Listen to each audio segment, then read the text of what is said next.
We're not walking around with tattoos on our foreheads or badges on our chests. You probably walk past people every day that you haven't got a clue about, and they're just trying to live their lives.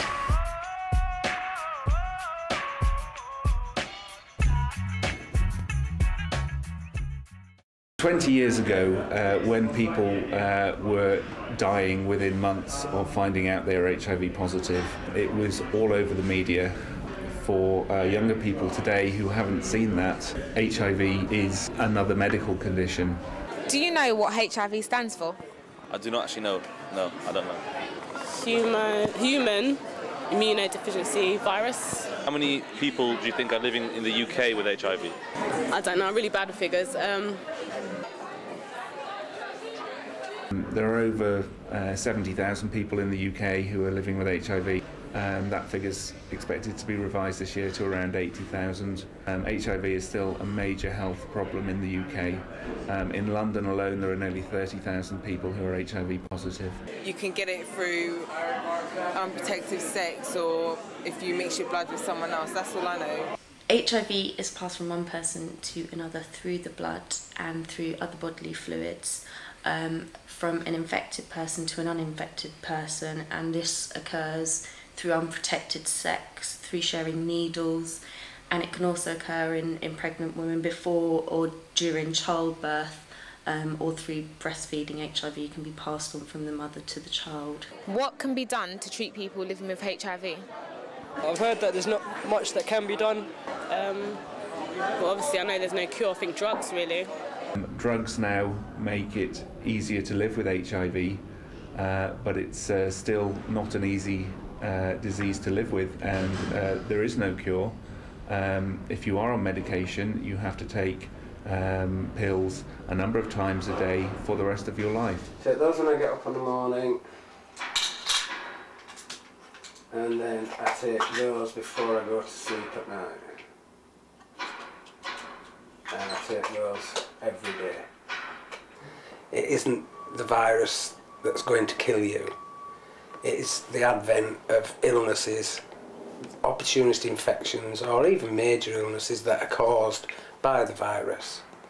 And, you know, your body's vulnerability or inability to fight them.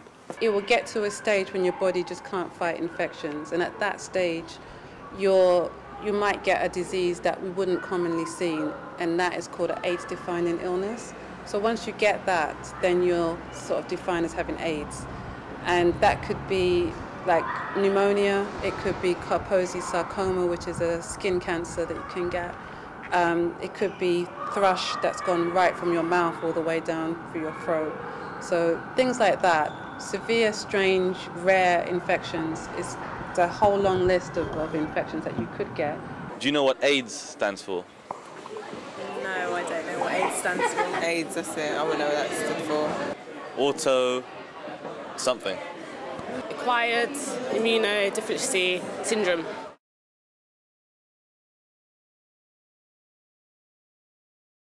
We went to the food chain, which distributes food to people with HIV and AIDS, just like something that will keep their energy and just make sure they get good nutrition.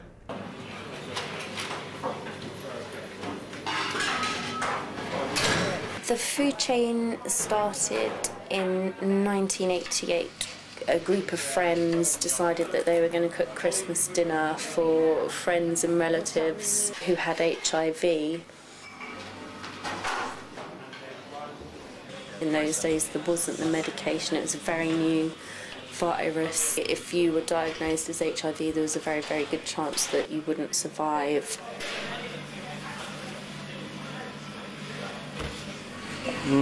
Something tasty.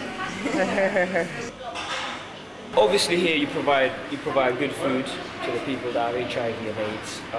Could you explain to people the role diet plays? Antiretroviral treatment will reduce the amount of virus in the blood.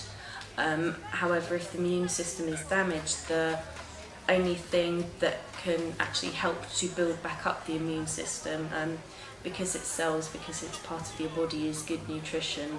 I was looking for a charity to do voluntary work, something related to the nutrition and medical conditions, and then I found food chain. And today is my first day. Many people, because of the stigma surrounding HIV, still don't go and get tested, and they only find out when they become very ill. So a lot of our referrals come to us directly from a hospital or from a social worker when people are critically ill. I volunteer at the food chain in the office occasionally, but I first became involved as a service user 5 years ago after a short period in hospital when I needed support. Many people get much more than the nutritional value from the food and the services that we deliver. It's, I suppose, some people describe a good meal as a bit like a hug. We need to get people interested in eating again. A lot of people who are very ill with HIV and AIDS have lost a huge amount of their body weight, and whilst the medication will fight the HIV, they do need the nutrition to build their bodies back up to full strength.